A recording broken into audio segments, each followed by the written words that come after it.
إن المسلمين والمسلمات والمؤمنين والمؤمنات والقانتين والقانتات والصادقين والصادقات والصابرين والصابرات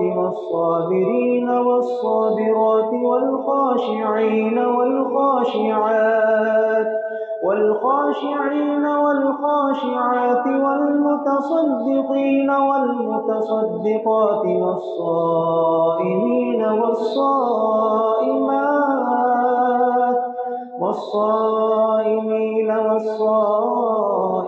والحافظين فروجهم والحافظات والذاكرين الله كثيرا والذاكرات أعد الله لهم مغفرة وأجرا عظيما.